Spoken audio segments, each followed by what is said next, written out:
नमस्कार, एनटिभी कोलपुर समाचारमा स्वागत छ। म अन्जु चौधरी। नेपालका गुरुङ समुदायले आज तमु लोहसारलाई नयाँ वर्षको रूपमा मनाइरहँदा सुदूरपश्चिम क्षेत्रमा भने पुसे 15 को रौनक छ। ठुली रात भनिने आजको रात जागराम बसेर सांस्कृतिक गतिविधि गर्दै उज्यालै बनाउने गरिन्छ। हरेक जाति र समुदायले लामो समयदेखि आफ्नो परम्पराबाट जोगाउँदै ल्याएका यी सांस्कृतिक सम्पदाहरू अहिले जोखिममा परिरहेका छन्। आजको समाचारमा लुम्बिनी प्रदेश सभाको विषयगत समितिको नेतृत्व चयन फेरि अन्योलमा र पश्चिम नेपालको तराईमा चिसोको प्रकोप लगायत देश विदेश र खेलकुदका विविध खबरहरू हुनेछन्। तर सुरुमा प्रमुख समाचार। लुम्बिनी प्रदेश सभाको विषयगत समितिको सभापति चयन गर्न तोकिएको निर्वाचन स्थगित, संसदीय समितिलाई बलियो बनाउने विषय फेरि अन्योलमा। 2 दिनदेखि लगातार चिसो बढेपछि पश्चिम तराई क्षेत्रको जनजीवन प्रभावित, दैनिक ज्यालादारी काम गर्नेहरू बढी मारमा। ललितपुरको बालकुमारी घटनाका पीडित परिवारसँग प्रधानमन्त्री प्रचण्डको भेट, अधिकतम राहत सहयोग र घाइतेको उपचारको प्रतिबद्धता। पाकिस्तानमा 2 महिनापछि हुने संसदीय चुनावका लागि पूर्व प्रधानमन्त्री इमरान खान अयोग्य, निर्वाचन आयोगद्वारा खानको उम्मेदवारी रद्द। र कोशीलाई हराउँदै सशस्त्र प्रहरीको एपीएफ प्रधानमन्त्री कप महिला क्रिकेटको फाइनलकै लागि भोलि सुदूरपश्चिम र कोशी प्रदेश भिड्दै।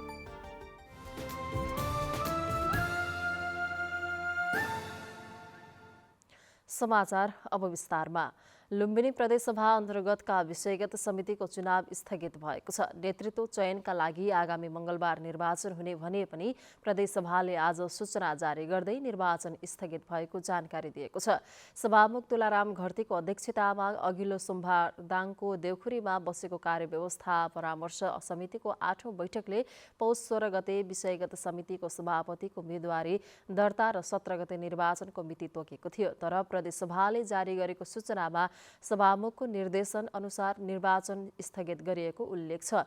प्रदेशसभामा रहेका दलहरूभित्र समितिको नेतृत्वमा 1 भन्दा धेरै जनाको दाबी र अडान हुँदा दलका नेताहरूको आग्रहमा निर्वाचन स्थगित गरिएको स्रोतले बताएको छ। लुम्बिनी प्रदेशसभाले गत असार 30 गते 6 वटा विषयगत समितिका सदस्यहरू चयन गरेको थियो। तर समितिका सभापति चयन नहुँदा समिति कामविहीन बनेका छन्। अहिलेसम्म 6 वटा विषयगत समिति मध्ये 3 वटा समितिको मात्र बैठक बसेको छ। संसदीय भागभण्डामा भने सबै दलहरू सहमत भइसकेका छन्। प्रतिपक्ष एमालेलाई 2 वटा संसदीय समितिको नेतृत्व दिएर बाँकी 4 संसदीय समितिहरू सत्तापक्षीय गठबन्धनका बीचमा भागभण्डा गर्ने सहमति भएको छ। प्रदेशसभा सचिवालयका अनुसार सुरुमा सामाजिक विकास समितिको बैठकले स्वास्थ्य सम्बन्धी विधेयक छलफल गरेर संसदमा पठाएको थियो। त्यसपछि प्रदेश मामिला तथा कानून समिति र अर्थ उद्योग तथा पर्यटन समितिले ज्येष्ठ सदस्यलाई सभापति बनाएर आफ्नो काम गरेका थिए। 2 दिनदेखि लगातार चिसो बढेपछि तराई क्षेत्रको जनजीवन प्रभावित भएको छ। बाँकीको नेपालगञ्ज, कोहलपुर, खजुरा, नरैनापुर लगायत क्षेत्रमा चिसोले जनजीवन कष्टकर बनेको हो। बिहानैदेखि बाक्लो हुस्सु लागेको छ। चिसोले बजार तथा शहरी क्षेत्रमा चहल पहल घटेको छ भने सडकमा सवारी साधन कम चलेका छन्। नेपालगञ्जमा हरेक दिन बिहान 2 घण्टा शीतलहर चल्न थालेको छ। मानिसहरू अत्यावश्यक काममा बाहेक घर बाहिर निस्किएका छैनन्। अत्याधिक चिसोले गर्दा दैनिक ज्यालादारी काम गर्नेहरू बढी मारमा परेका छन्। दिनभर घाम नलाग्दा काममा जान सक्ने अवस्था नभएको मजदुरहरूले बताएका छन्। चौक चौकमा आगो बालेर नागरिकहरूले चिसो भगाउने प्रयास गरेका छन्। चिसोले बिहानै आवत जावत गर्ने विशेष गरी विद्यार्थी, मजदुर, गरिब, असहाय, ज्येष्ठ नागरिकहरू बढी प्रभावित भएका छन्। चिसोकै कारण अस्पतालमा बिरामी बढेका छन्। चिसोसँगै दम, निमोनिया, रुगाखोकी, ज्वरो लगायत रोगका बिरामीहरू बढेका हुन्। भेरी अस्पतालमा बालबालिका, ज्येष्ठ नागरिकहरू, मुटु, मृगौला, फोक्सो, मधुमेह तथा अन्य दीर्घरोगी चिसोले बढेको अस्पतालका फिजिसियन डाक्टर सङ्केत रिसालले बताउनुभयो। चिसोले गर्दा बालबालिका, दीर्घरोगीलाई समस्या भएको छ। तराईका धेरै ठाउँहरूमा बाक्लो हुस्सु लागेपछि हवाई उडान समेत प्रभावित भएको छ। पछिल्लो 3 दिनदेखि बढ्दै गइरहेको चिसोले तराईको जनजीवन प्रभावित छ। विपन्न समुदाय झन मारमा परेको छ। यस्तो अवस्थामा स्थानीय सरकारले के गर्न सक्छ भनेर आज हामीले बाँकेका केही नागरिकलाई सोधेका छौँ। हेरौँ आजको आवाजमा।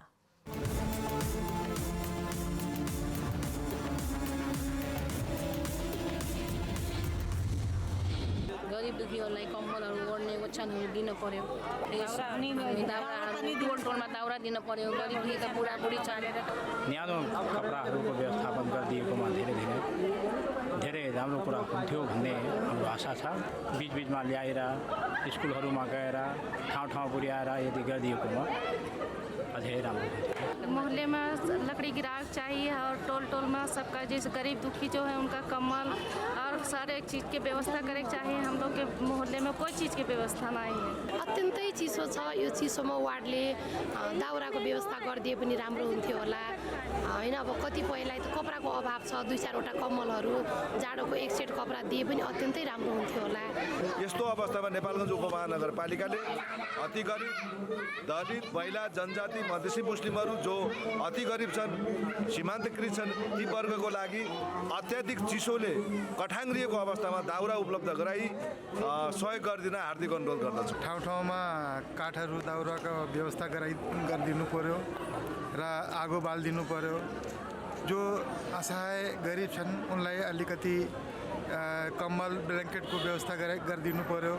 जसको पासमा न्यानो कपडाहरू छैन त्यो कपडाको व्यवस्था गरिदिनु पर्यो। विश्वको हिसाबले अति सङ्कटासन्न समूहहरू हुनुहुन्छ, उहाँहरूलाई पहिचान गरेर जोखिम हुनबाट कम गर्नको लागि चाहिँ अब दाउराहरू वितरण गर्ने न्यानो कम्बलहरू वितरण गर्ने र अब विशेष गरी जनचेतनाका कुराहरू, अब तातो पानीको प्रयोगका कुराहरू होलान्, तातो खानाका प्रयोगका कुराहरू होलान्, अब आगो न्यानो गर्नलाई आगो बाल्ने कुराहरू होलान् र अब विभिन्न सङ्घ संस्थाहरू, अब विभिन्न निकायहरूसँगको समन्वयमा वडा, स्थानीय समुदाय, वडा, पालिका लगायत अब सरकारवाला सबै निकायको चासो चिन्ता चाहिँ बढ्नुपर्छ।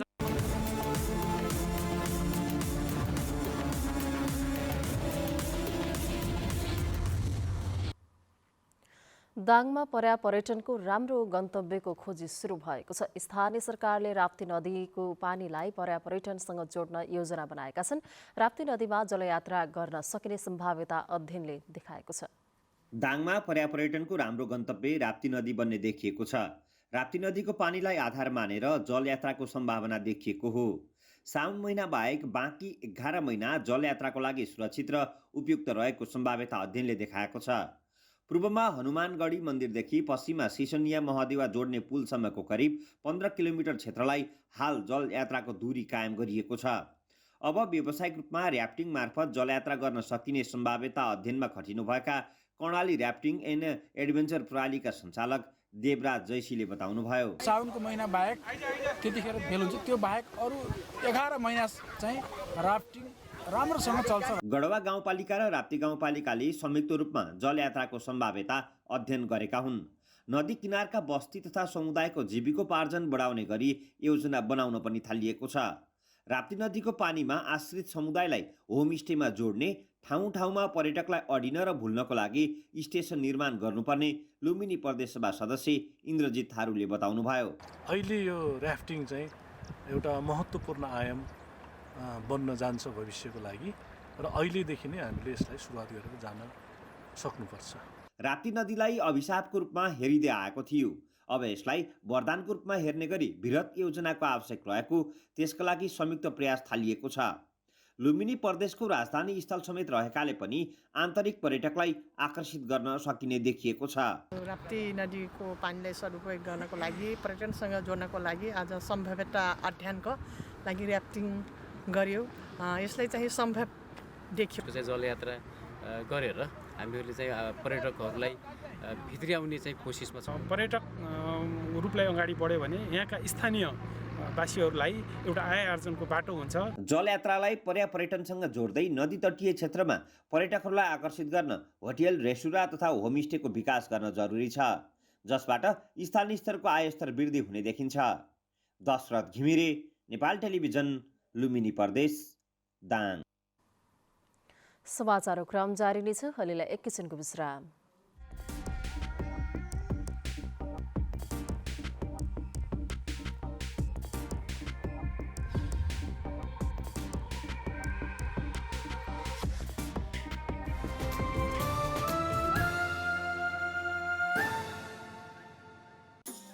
हाम्रो इतिहास, पहिचान र मूल्य मान्यताहरूको प्रतिबिम्ब हो हाम्रो संस्कृति। तर द्रुत गतिमा परिवर्तन भइरहेको संसारमा हामीहरूले आफैलाई सोधौँ, के हामीले हाम्रो संस्कृति जोगाउन पर्याप्त प्रयासहरू गरिरहेका छौँ? विश्वव्यापीकरण र प्रविधिको विकास सँगसँगै हाम्रो सांस्कृतिक सम्पदा र संस्कृतिहरू बिर्सिने जोखिममा छन्। परम्परागत प्रचलन, भाषा र वेशभूषाहरू लोप हुँदै गइरहेका छन्। तर आशा छ चाडपर्वहरूदेखि लिएर धार्मिक स्थलहरू र कलाकृतिहरूको संरक्षण गर्न र यसको प्रवर्धन गर्न मानिसहरू एकजुट भइरहेका छन्। हाम्रो संस्कृतिको संरक्षणले हामीलाई हाम्रो विगतलाई सम्मान गर्न मात्र होइन, यसले रचनात्मकतालाई पनि प्रेरित गर्दछ र आर्थिक विकासका लागि पनि आधार हो।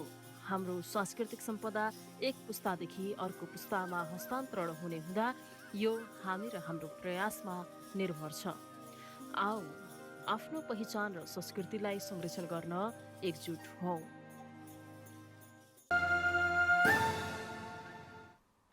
विश्रामपछि समाचारमा पुनः स्वागत छ। अब बाँकी समाचार। ललितपुरको बालकुमारी घटनाका पीडित परिवारले प्रधानमन्त्री पुष्पकमल दाहाल प्रचण्डसँग भेट गरेका छन्। प्रधानमन्त्री निवास बालुवाटारमा भएको भेटमा प्रधानमन्त्री प्रचण्डले घटनाको यथार्थ पत्ता लगाउन सरकारले छानबिनको प्रक्रिया अघि बढाइसकेको र दोषी देखिएकालाई कारबाही गरिने प्रतिबद्धता जनाउनु भएको छ। प्रधानमन्त्रीले त्यस घटनालाई सरकारले गम्भीर रूपमा लिएको र प्रारम्भिक चरणमा दोषी देखिएकालाई निलम्बन गरिसकिएको पीडित पक्षलाई जानकारी गराउनु भएको छ। उहाँले मृतकका परिवारलाई सरकारका तर्फबाट राहतको व्यवस्था गरिएको, घाइतेको उपचारको प्रबन्ध मिलाइएको बताउनु भएको थियो। यस्तै गृह मन्त्रालयले घटनाको निष्पक्ष छानबिनका लागि गठित उच्चस्तरीय समितिबाट प्राप्त हुने प्रतिवेदन पूर्ण रूपमा कार्यान्वयन गर्ने विश्वास समेत दिलाएको छ। घटनाको छानबिनका लागि सरकारले उच्चस्तरीय आयोग गठन गर्ने भएको छ। प्रधानमन्त्री प्रचण्डले आयोग गठनका लागि गृहमन्त्री नारायण काजी श्रेष्ठलाई आज निर्देशन दिनुभएको हो। बालकुमारी स्थित इपिएस कोरिया शाखा कार्यालय परीक्षा फारम भर्ने विषयलाई लिएर भएको प्रदर्शनका क्रममा अछाम चौरपाटी गाउँपालिका 1 का वीरेन्द्र शाह र दैलेख महाबु गाउँपालिका 6 का सुजन राउतको ज्यान गएको थियो। घटनामा संलग्नलाई कारबाही गर्न माग गर्दै दैलेख र सुर्खेतमा युवाहरूले प्रदर्शन समेत गरेका छन्। नेपालका गुरुङ समुदायले नयाँ वर्षका रूपमा आज तम्हु लोसार भव्य रूपमा मनाएका छन्। पुरानो वर्षलाई विदाई गरी नयाँ वर्षलाई स्वागत गर्न तम्हु लोसार मनाउने प्रचलन छ। लोहोको अर्थ वर्ष र सारको अर्थ फेरिनु भएकाले वर्ष फेरिने दिनलाई तम्हु लोसार भन्ने गरिएको छ। पुस 15 गतेको रात सबैभन्दा लामो हुने र यसपछिका रात घट्दै जाने भएकाले पनि यस पर्वको महत्त्व रहेको जानकारहरूले बताएका छन्। यसैबीच तमु घिउल छोङ घि गुरुङ राष्ट्रिय परिषदले बाँकेको नेपालगञ्जमा एक कार्यक्रम गरेर तमु लोसार मनाएको छ। कार्यक्रममा पश्चिम नेपालका गुरुङ समुदायको सहभागिता रहेको थियो भने विभिन्न सांस्कृतिक झाँकीहरू पनि प्रस्तुत गरिएको थियो। पर्वको अवसरमा सरकारले आज देशभर सार्वजनिक बिदा पनि दिएको थियो। दाङका गुरुङ समुदायले लोप हुन थालेको कला संस्कृति तथा भाषा संरक्षणको माग राखेका छन्। तमु लोसार पर्वको अवसरमा स्थानीय सरकारले गुरुङ समुदायको भाषा तथा लिपि संरक्षण गर्न कार्यक्रम बनाउनु पर्ने माग राखिएको छ। दाङमा बसोबास गर्ने गुरुङ समुदायले आफ्नो समुदायको पहिचानसँग जोडिएको भाषा संस्कृति संरक्षणका लागि सरकारले ध्यान दिनुपर्ने माग राखेका छन्। गुरुङ समुदायको पहिचान उनीहरूले बोल्ने भाषा, लगाउने वेशभूषा र मनाउने चाडपर्वले झल्काउने भएकाले समयक्रमसँगै यी पहिचानहरू हराउने अवस्थामा पुगेका छन्। सरकारले दिवस मनाउनको लागि बजेट दिनुभन्दा भाषा संस्कृति संरक्षणको लागि ध्यान दिनुपर्ने गुरुङ राष्ट्रिय परिषद लुम्बिनी प्रदेशका अध्यक्ष खुमबहादुर गुरुङले बताउनुभयो। तमु लोसार मनाउनलाई आर्थिक सहयोग गर्ने होइन कि हाम्रो भाषा र हाम्रो लिपिको भाषा प्रशिक्षण तालिमको लागि उहाँहरूले सहयोग गरिदिनु होला अनि हार्दिक अनुरोध र विनम्रता व्यक्त गर्न चाहन्छु। दाङमा रोल्पा, रुकुम, प्युठान लगायतका जिल्लाबाट गुरुङ जातिहरू बसाइ सरेर आएपछि पुर्ख्यौली कला संस्कृतिको संरक्षणमा पनि जुटेका छन्। तमु लोसार पर्वको अवसरमा आफ्नो समुदायको पहिचानसँग जोडिएको वेशभूषा, खानपान तथा नाचगान पिपरीमा कार्यक्रम गरेर प्रस्तुत गरेका हुन्। स्थानीय सरकारले लोपोन्मुख भाषा, कला संस्कृति संरक्षण गर्न ध्यान दिने राप्ती गाउँपालिकाका अध्यक्ष प्रकाश विष्टले प्रतिबद्धता व्यक्त गर्नुभयो। स्थानीय सरकारले कानुनले दिए अनुसारका सबै विधिहरू प्रयोग गरेर हामी यहाँको सबै समुदायको विकास गर्नको लागि, यहाँको समुदायहरूको आर्थिक समृद्धिको लागि स्थानीय सरकारले खाका कोरेको छ। गुरुङ समुदायले आफ्नो समुदायको भाषा, कला संस्कृति संरक्षण गर्न लोपोन्मुख घाटु नाच समेत प्रदर्शन गरेका थिए। नयाँ पुस्तालाई लोपोन्मुख भाषा, कला, संस्कृति हस्तान्तरण गर्न यी र यस्ता पर्वले महत्त्वपूर्ण भूमिका खेल्ने देखिन्छ। दशरथ घिमिरे, नेपाल टेलिभिजन, लुम्बिनी प्रदेश, दाङ। सुदूरपश्चिम क्षेत्रमा आज ठुली रात अर्थात् पुसे 15 धुमधामका साथ मनाइँदैछ। आजको रात सबैभन्दा लामो हुने भएकाले आजको रातलाई ठुली रात मानेर राति मिठा मिठा खानेकुरा खाएर रमाइलो गरी जागराम बस्ने, डेउडा खेल्ने तथा बिहान उज्यालो नहुँदै नुहाइधुवाइ गरेर गर्ने चलन रहेको छ। तेल अथवा घिउमा तारेर पकाएका खानेकुराहरू अथवा घिउ हालेको भात खाने गरिन्छ। तिहारमा भैली खेलेर जम्मा भएको रकमबाट आजै वनभोज खाने गरिन्छ। पौष 15 को आसपास सबैभन्दा चिसो समय हुने भएकाले चिसोबाट बच्न र शरीर समेत फुर्तिलो हुन भएकाले चिल्लो पदार्थ हालेका तातो खानेकुरा खाने गरिएको संस्कृतिविदहरूले बताएका छन्। एक दिन भए पनि आज घर बाहिर पकाएर खानुपर्ने मान्यताका कारण परिवारका सबै सदस्यहरू वनभोज जाने र मिठा मिठा खानेकुरा खाने चलन रहिआएको छ। समाचारको क्रम जारी नै छ। एकैछिनको विश्राम।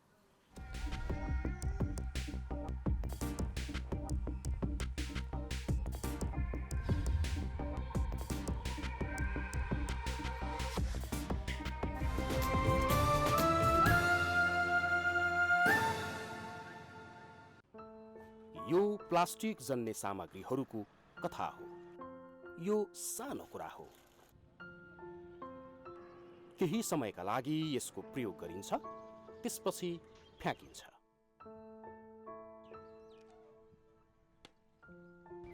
यो न कुहिन्छ न जलाउनै मिल्छ, तर यसले जनजीवन र पर्यावरणमा नकारात्मक प्रभाव पार्दछ। यसको व्यवस्थापन यसरी नै हुनुपर्छ भन्ने छैन, तर प्रशोधन गरेर यस्ता प्लास्टिक जन्य सामग्रीहरूलाई हामीले दोस्रो मौका दिन सक्छौँ। यसलाई नयाँ उत्पादनमा परिणत गर्न सकिन्छ, प्राकृतिक स्रोतको संरक्षण गर्न र प्रदूषण नियन्त्रण गर्न सकिन्छ। आउनुहोस्, प्लास्टिक जन्य सामग्रीहरूको प्रयोगलाई निरुत्साहित गरौँ र गरिसकेका वस्तुहरूको उचित व्यवस्थापन गरी हाम्रो वरपरको वातावरणलाई स्वच्छ राख्नमा सहयोग गरौँ।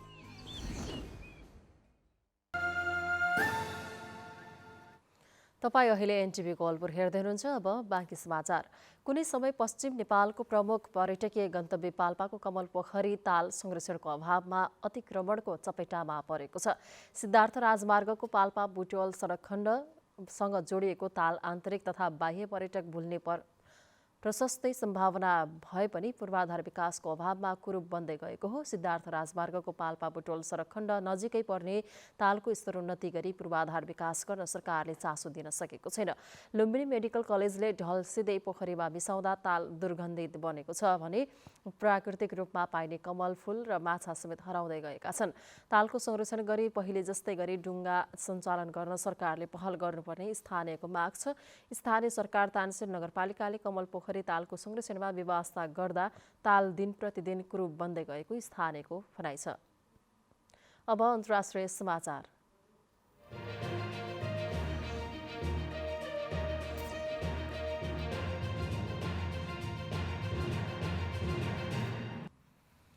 पाकिस्तानको निर्वाचन आयोगले जेलमा रहेका पूर्व प्रधानमन्त्री तथा पाकिस्तान तहरिक ए इन्साफ अर्थात् पीटीआई पार्टीका प्रमुख इमरान खानको उम्मेदवारी रद्द गरेको छ। आयोगले पाकिस्तानमा आउँदो फेब्रुअरी 8 तारिकमा हुन लागेको संसदीय चुनावमा उम्मेद्वार बन्न खान अयोग्य रहेको उल्लेख गर्दै उम्मेदवारी खारेज गरेको हो। खानसँगै पीटीआईका अन्य उम्मेद्वारहरूको पनि उम्मेदवारी अस्वीकृत भएको पीटीआईका कराची अध्यक्ष खुर्रम शेर जमानले जानकारी दिनुभएको छ। चुनावका लागि उम्मेदवारी दर्ता गर्ने हिजो अन्तिम दिन थियो। यसअघि गएको अगस्त 5 तारिकमा इमरान खानलाई तोसा खाना मुद्दामा दोषी ठहर गर्दै 3 वर्षको जेल सजाय सुनाइएको थियो। निर्वाचन आयोगले उहाँलाई 5 वर्षका लागि अयोग्य ठहर गरेको छ। खुर्रम शेर जमानले इमरान खानको उम्मेदवारी रद्द गरेको विरोधमा अदालत जाने बताउनु भएको छ। अब आर्थिक समाचार।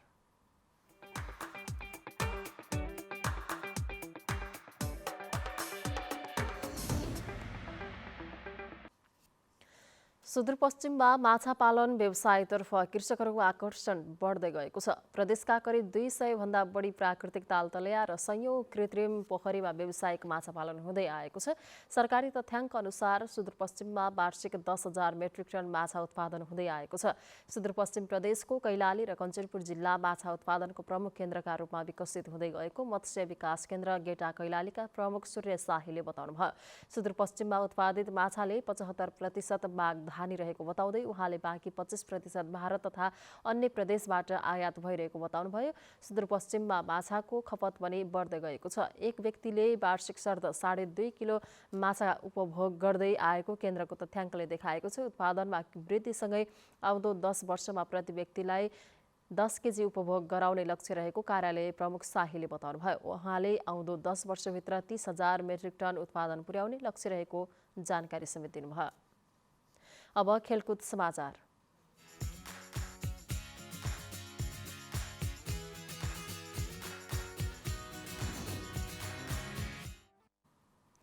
कोशी प्रदेशलाई हराउँदै सशस्त्र प्रहरी बलको एपीएफ क्लब प्रधानमन्त्री कप महिला टी20 राष्ट्रिय क्रिकेट प्रतियोगिताको फाइनलमा पुगेको छ। आज भएको पहिलो क्वालिफायरमा कोशीलाई 52 रनले हराउँदै एपीएफ उपाधि नजिकै पुगेको हो। एपीएफले दिएको 140 रनको लक्ष्य पछ्याएको कोशीले निर्धारित 20 ओभरमा 4 विकेट गुमाएर 87 रन मात्र बनाउन सक्यो। यसअघि कीर्तिपुरको त्रिवी क्रिकेट मैदानमा टस हारेर ब्याटिङको निम्तो पाएको एपीएफले 20 ओभरमा 2 विकेट गुमाएर 139 रन बनायो। आज हारे पनि कोशीको फाइनल पुग्ने सम्भावना कायमै छ। आजै भएको दोस्रो खेलमा बागमती प्रदेशलाई हराउँदै सुदूरपश्चिम प्रदेश प्रधानमन्त्री कप महिला टी20 राष्ट्रिय क्रिकेट प्रतियोगिताको दोस्रो क्वालिफायरमा पुगेको छ।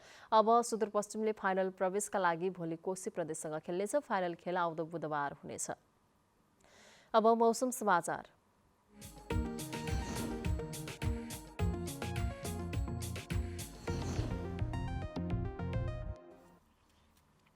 आज दिउँसो देशका पहाडी भूभागमा आंशिक बदली रहनेछ र बाँकी भूभागमा मौसम सफा रहनेछ। देशको उच्च पहाडी तथा हिमाली भूभागको थोरै स्थानमा हल्का हिमपात भयो। आज राति पनि गण्डकी र कोशी प्रदेशको उच्च पहाडी तथा हिमाली भूभागको 1-2 स्थानमा हल्का हिमपातको सम्भावना रहेको छ। अब मौसम सम्बन्धी थप विवरण।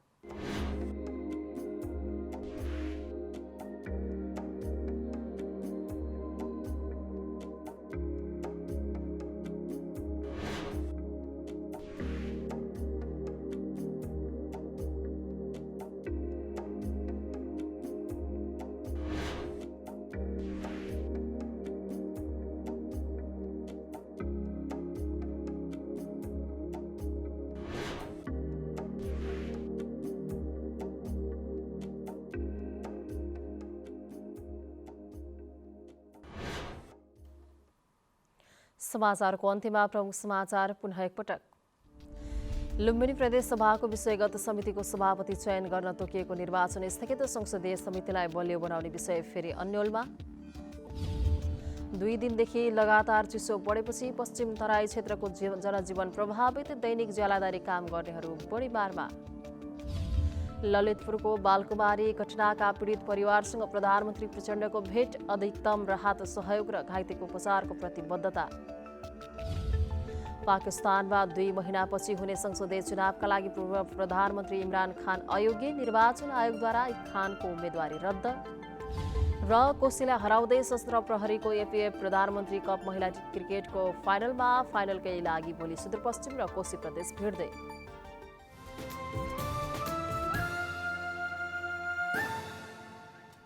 हवस् त अहिलेलाई समाचारको सिलसिला यति नै। बिदा दिनुहोस्। नमस्कार।